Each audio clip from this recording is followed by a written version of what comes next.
La joaillière et le lapidaire, fable dans le style de La Fontaine. Écrite par Bruno Piggy à la mitaine. Dans son atelier, la joaillière joyeuse travaillait gaiement parmi ses pierres précieuses. Dans un autre atelier tout proche, le lapidaire y gossait sa petite roche. La joaillière trouvait le lapidaire de son goût et, mine de rien, lui faisait les yeux doux. Le lapidaire, les yeux dans la poussière, il gossait sa roche, puis il voulait rien savoir. Si je pouvais, se dit-elle, lui plaire rien qu'un brin, nous pourrions nous marier et ouvrir un magasin. Si je pouvais finir par finir, se disait l'ouvrier, moi tout sacré cela, m'aller me coucher. Afin de le charmer et de les séduire aussi, elle mit un collier de diamants et de rubis. Elle accrocha des boucles d'oreilles à ses oreilles. Des boucles d'oreilles argentées sur ses oreilles décollées. Des boucles d'oreilles étranges sous ses oreilles en pas de grange. Non, laisse donc faire, là. Elle mit plusieurs bagues à chacun de ses doigts.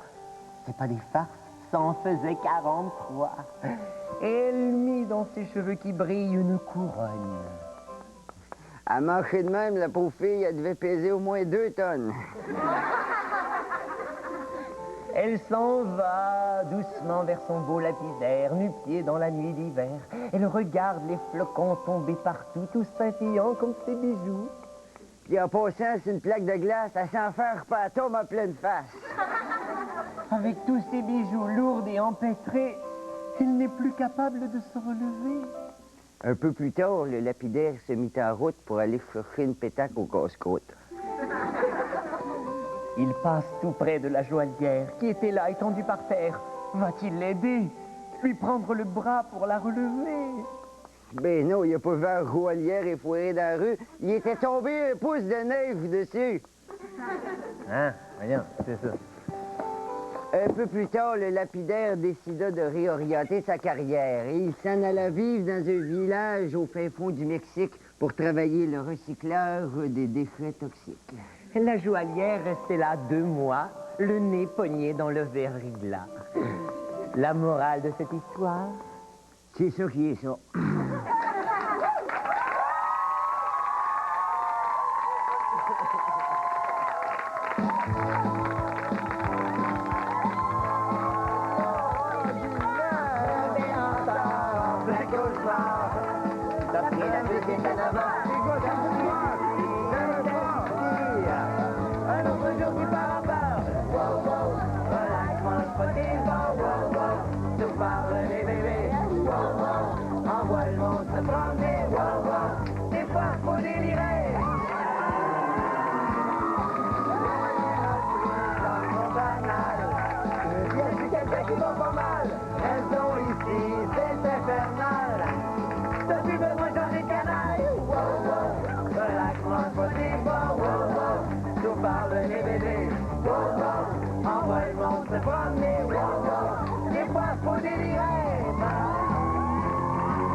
Bonjour. Hey, salut tout le monde, salut à la maison. Aujourd'hui, on reçoit 2 personnes qui font des métiers extraordinaires. Une joaillière, Lynn Légaré, et un lapidaire, Éric Roy. Ils font des métiers de rêve et pour l'instant, je vais rejoindre Lynn Légaré, joaillière. Ouais!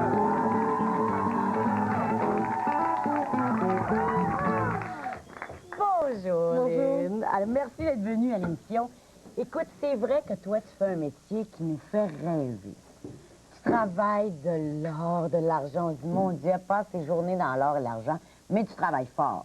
Très fort. C'est un métier exigeant. Oui. Écoute, depuis quand es-tu joaillière? Quand as-tu eu l'idée de faire ça dans la vie, premièrement? J'étais d'abord au cégep en arts plastiques et ça répondait pas tout à fait à ce que je voulais faire. J'aimais beaucoup les métaux et j'aimais aussi la sculpture, mais très petit format. Alors, je trouvais que la joaillerie comblait vraiment ces 2 besoins-là, ces 2 envies-là. Et j'ai décidé de commencer à faire une formation en joaillerie, une formation technique, pour apprendre en fait comment allier les métaux, travailler les métaux.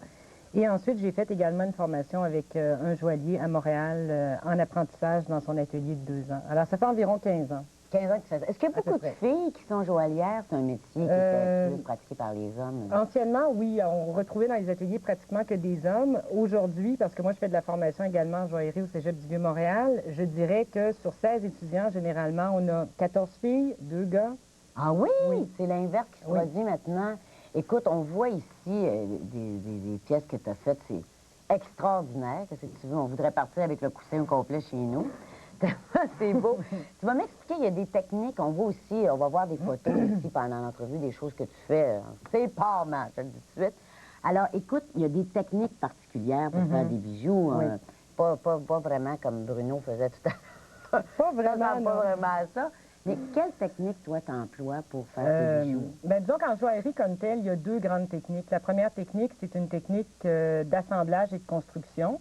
Donc, on part, par exemple, d'une plaque de métal, de grains qu'on fond, et on forme tout simplement... OK, la plaque, c'est les petits grains qui ont été fondus. Oui. Qui donnent ça. Bon, en fait, cette plaque-ci a été achetée, mais normalement, j'aurais pu prendre ce grain-ci, le fondre dans un creuset, le OK. couler dans une lingotière et le laminer jusqu'à obtention de l'épaisseur désirée. Ça m'aurait donné une plaque comme OK. ça. Alors, tu pars de ça. C'est ça. À partir de la plaque, autrement dit, je découpe une forme, un peu comme la pièce qu'on voit ici, qui est une pièce qui est non terminée et qui est en construction.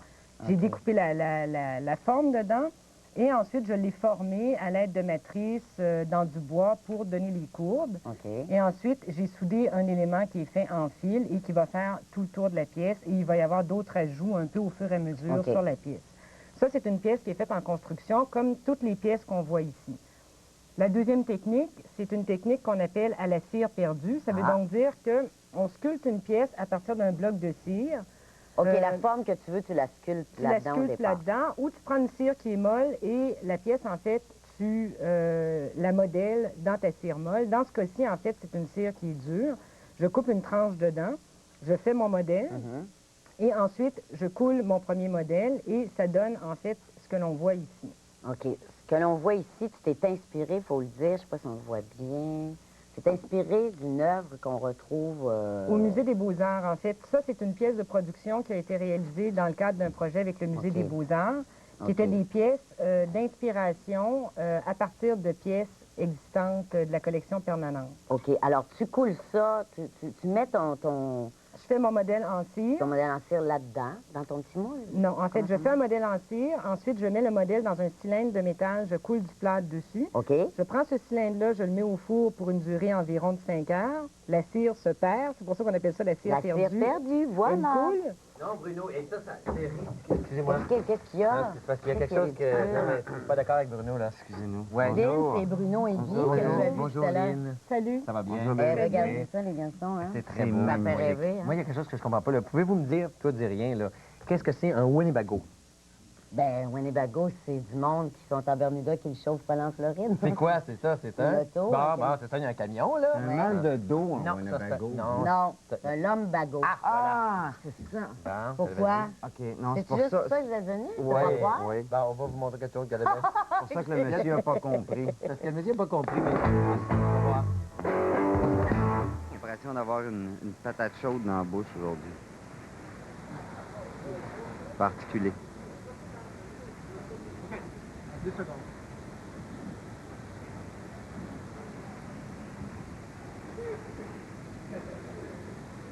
Bonjour, en compagnie de Guy Jodoin à la Plaza Alexis-Millon. Je suis en compagnie de monsieur. Lessard.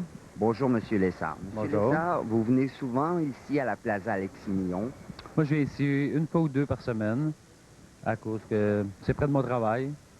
Et vous venez ici pour le magasinage? Oui, au besoin, pour le bureau, je viens consommer ici parce qu'il y a plusieurs boutiques et puis j'ai le choix. Et vous trouvez toujours ce que vous cherchez ici à la Plaza Alexis-Millon? Oui, que ce soit dans l'alimentation ou à cause de Zellers ou Canadian Tire, on peut retrouver l'ensemble. OK. Et quand vous faites le magasinage, est-ce que vous faites le magasinage seul ou souvent avec quelqu'un? Non, je suis toujours seul. Toujours seul. Ouais. Et est-ce que vous aimez mieux magasiner seul ou magasiner avec quelqu'un? J'aime mieux magasiner tout seul. OK. Est-ce que vous êtes quelqu'un qui cherche beaucoup les ventes ou le magasinage comme ça pour rien? Non, je viens au magasin quand j'ai besoin de quelque chose en particulier. Et vous faites le lèche-vitrine beaucoup ou est-ce que vous venez juste au magasin quand vous magasinez? Je viens au magasin pour magasiner, mais pas de lèche-vitrine. OK. Et est-ce que vous aimez ça faire la télévision? Si j'aime faire la télévision, ça m'est jamais arrivé, ça me met pas. C'est la première fois. Ah ben, Vous n'êtes pas comme gêné un petit peu ou... non, ça me gêne pas. OK. Et pour finir avec le magasinage, quand vous allez magasiner, vous faites le... Est-ce que vous allez magasiner en auto ou en autobus? Je viens à pied. Ah non, en autobus. En Métro. OK. Le métro surtout. C'est parce que j'ai le Winnebago. Ah! Est-ce que vous voulez juste le pencher un petit peu pour le parler dans le micro? Pour m'aider parce que le en direct. Et est-ce que vous le mangez dans le centre d'achat? Si je viens manger dans le centre d'achat? Oui. Oui, comme ce midi, oui, je viens manger ici. Et qu'est-ce que vous le mangez dans le centre d'achat? Ben là, je vais voir, là. Il y a une place où on peut manger du poulet et une autre place où on peut manger des pâtes. D'accord. Et qu'est-ce que vous allez manger aujourd'hui? J'ai pas décidé encore. D'accord. Et est-ce que vous aimez ça encore toujours faire la télévision? Ça me dérange pas encore. D'accord. Et si vous pouvez pencher un petit peu pour parler, parce qu'on ne comprendra pas mon Winnebago. Je peux tenir le micro pour vous si vous voulez. D'accord. Vous pouvez tenir le micro. Parce que moi, je pense que je vais aller à la toilette parce que j'ai vraiment envie. Et merci beaucoup d'avoir été à la télévision. Vous êtes bien gentil, vous êtes bien patient avec un animateur qui a envie comme moi. C'est pas vraiment tout à fait sérieux. J'en ai douté. Oui.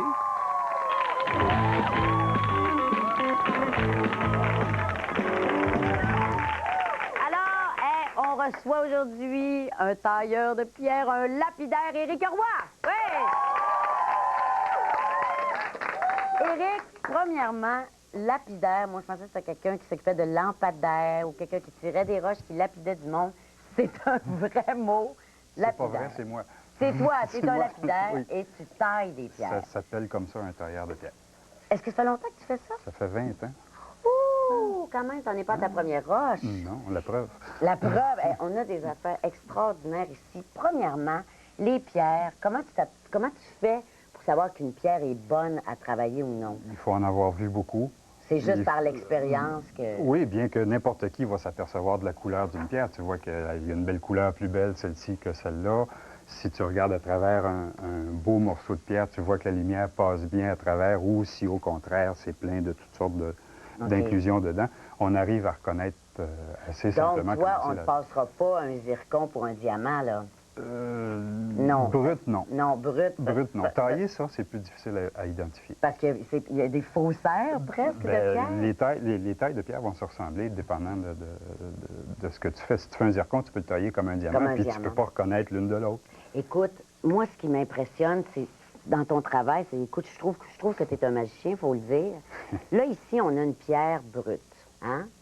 Ici, là, C'est une améthyste. une améthyste. Bon, Violette. ça, c'est comme on la retrouve dans la nature, qu'on pourrait dire. Dans le l'arbre creux où de elle la pousse. terre, dans la géode, il y a des C'est gens qui comme vont ça. aller chercher ce Et cristal. regardez bien ça, ce que Éric fait, c'est pas bon. Tu vois-tu bien, mon Ben, gars? Puis par l'autre côté, Par l'autre côté, ce serait mieux. Bon. oui, tu vas avoir plus de brillance. Ça, c'est une fois que toi, tu l'as taillé. Voyons, j'ai les mains pleines de pouces. Moi, je serais une très mauvaise lapidaire. C'est difficile à manipuler, hein? C'est-tu assez beau? Écoute, qu'est-ce qui donne cette luminosité-là à la pierre? Parce qu'elle en a quand même une à l'état brut, mais beaucoup moins que La pierre est transparente. La lumière rentre dans la pierre. Puis étant donné que la pierre est taillée avec des facettes Les droites, angles. les angles que je lui donne font que la lumière circule puis brille, fait briller toute la pierre. C'est la même chose qu'on retrouve dans tous ces Comme exemples-là ici. cette pierre-ci qui est Une aigue marine. une aigue marine. Ouais. Ça, c'est une pierre qui ressemble un peu De la famille de l'émeraude. de la famille de l'émeraude à l'état brut. Est-ce qu'on peut voir la petite gornotte qui est ici? Est-ce qu'on voit l'émeraude? Vert, vert, vert. Vert. Alors, toi, autrement dit, tu peux, si tu tailles mal une pierre, tu lui fais perdre la luminosité. Oui. Elle peut perdre l'éclat. On peut mal la tailler puis l'empêcher d'être aussi belle qu'elle devrait. OK. On voit ici, là, tu vois, dans ce coin-ci, ça, c'est ta machine à coudre. Ces ta machine pierres-là à coudre personnelle, se font sur cette machine-là ici. On voit qu'il y On a... ne fera pas en studio parce que tu m'as dit que c'était très bruyant puis tout ça, mais Oui, tu te sers on de voit ça ici au bout, il y a une pierre qui est placée. On place la pierre sur un arbre qui va Ah oui, poser OK. la pierre sur la meule qui tourne ici, puis on use chacune des facettes une par une. Mais regarde, mon beau Éric, quand tu viens ici, là, ces pierres-là, qu'est-ce que c'est, là? Ça, c'est complètement autre chose. Ça, c'est C'est? de la marqueterie de pierre fine. C'est-à-dire que c'est des pierres opaques. On ne travaille pas avec la luminosité de la pierre, mais on travaille avec la simple couleur de la pierre. Puis là, c'est des assemblages de couleurs, de pierres de couleurs différentes pour créer des motifs. Moi, je trouve...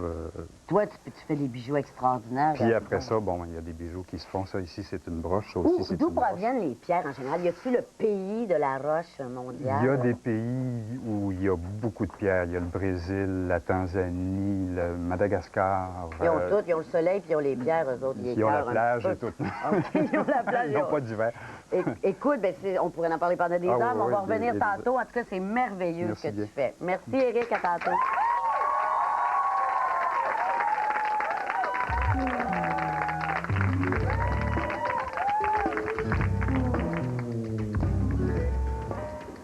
Aujourd'hui, l'amoureux et l'amoureuse.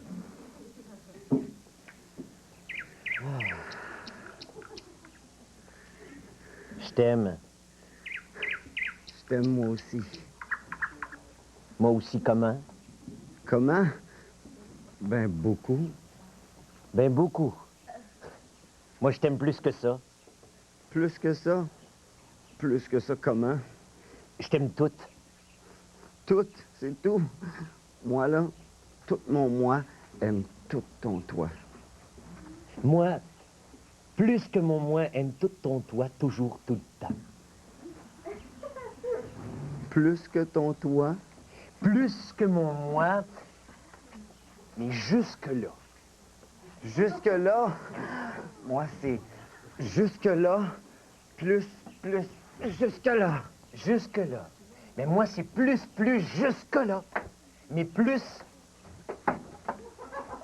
comme ça. Comme ça, moi, c'est plus, comme ça, plus, jusque-là. Jusque-là. Mais moi, c'est plus, comme ça. Comme ça, moi, c'est plus, de même. Ah, de même. Mais moi, c'est plus ça. Ça, c'est rien, ça. Ah, c'est rien, ça. Puis ça. Ça, tiens. Puis ça, tiens, pit, jusqu'au bout du monde. Ah oui, puis ça, tiens. Jusqu'à la Lune. Hein? Jusqu'à la Lune? Aller-retour. Hey, un avion, ça va pas jusqu'à la Lune. On dit pas un avion, on dit une avion, puis c'était pas une avion, c'était une navette spatiale. Oui, mais une navette spatiale, là, ça va pas sur la Lune. Non, puis ça fait pas comme ça. Ça fait plus ça, là. Ça a l'air d'une autruche. Ah ouais, puis toi, t'as l'air d'un chameau, là. Un chameau? Oui, un chameau, parce que tu marches de même, tu sais. En plus, t'as un gros nez de même, là, tu sais. Tu t'es jamais regardé, toi, la grenouille? Hein, la grenouille? Avec tes gros yeux qu'on dirait qu'ils vont te sortir de la tête? Ouais, ben c'est mieux que ta tête de ballon qu'on dirait qu'elle va s'envoler, là. Comme ça. Ben, j'aime autant avoir une face de ballon qu'on dirait qu'elle va s'envoler que d'avoir un derrière qu'on dirait qu'il va exploser. Oh, ben, tu peux même parler, toi, espèce de petite... Bon. T'es encore en train de se chicaner, là. C'est toi qui as commencé à chicaner. Non, c'est toi. Non, c'est toi. Ah oui, puis qu'est-ce que j'ai dit, hein? Je t'aime.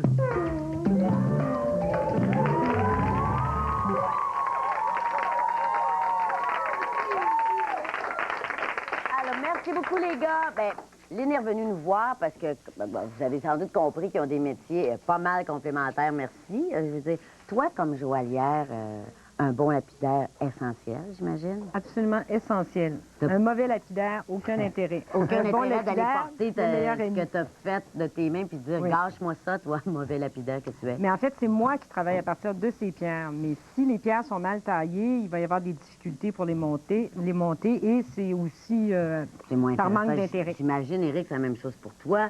Tailler une pierre sur un bijou que tu trouves pas beau, Ben, c'est certainement moins intéressant. moins intéressant. Ça arrive, il faut gagner sa vie. Il faut payer tous nos hypothèques dans la Voilà. vie. Mais écoutez, tantôt, on n'a pas eu le temps de montrer le truc du petit moule, puis moi, je voulais le montrer parce que c'est quand même quelque chose. On l'ouvre comme ça.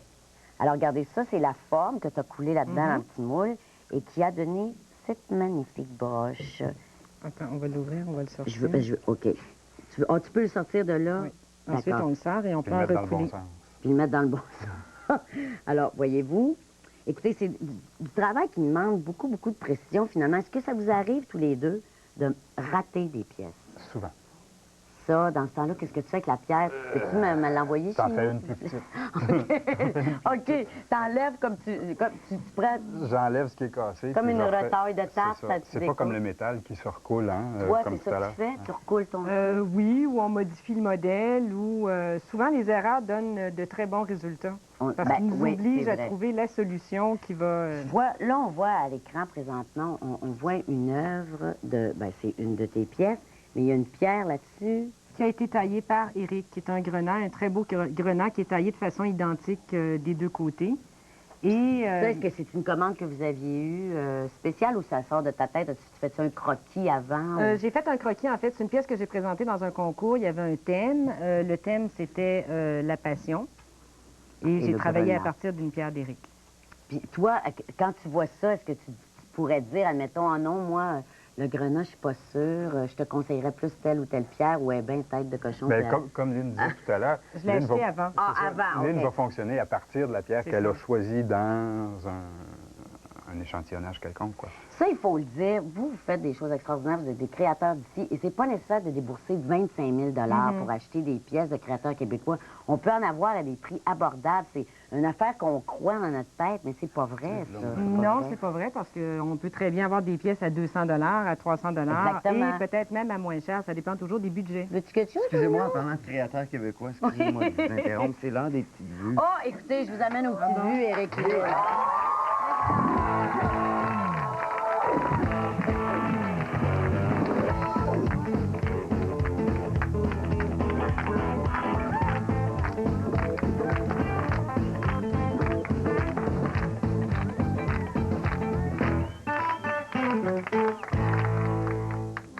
La dynastie des Robinson. Avec Bob Robinson et Jim Price. Aujourd'hui, Jim Price se rend au bureau de Bob Robinson. Entrez. Ah. Bonjour, Jim. Bonjour, Bob. Quelle belle journée. Vous chantez bien, Jim. Ah, merveille, patron. Vous avez bien dormi. Oh, comme un mort, comme ça. Trêve de plaisanterie, Jim, j'irai droit au but. Qu'est-ce que vous avez dans le visage ce matin? Mais c'est mon nez, Et plus haut. mes yeux. Et plus haut. Ça, qu'est-ce que c'est? Ce n'est rien. Mais comment ce n'est rien?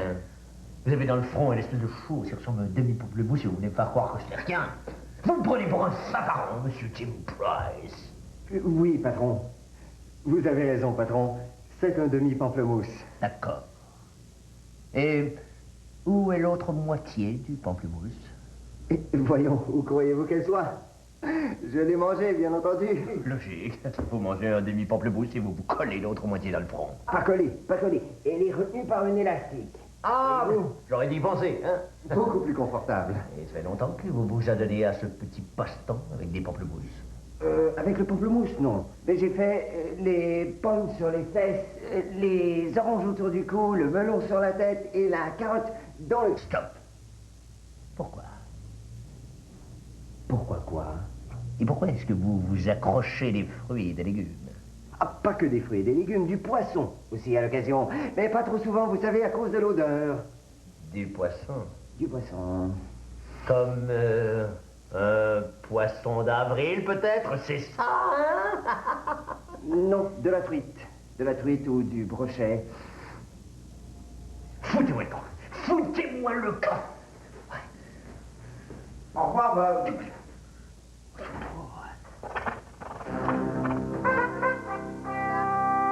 C'était la dynastie des Robinson.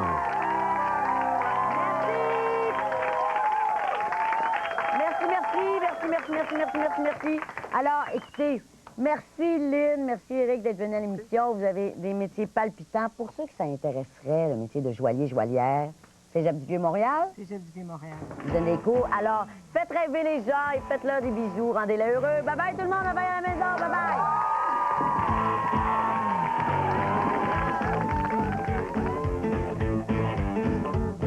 Dans un instant, les joyeux naufragés.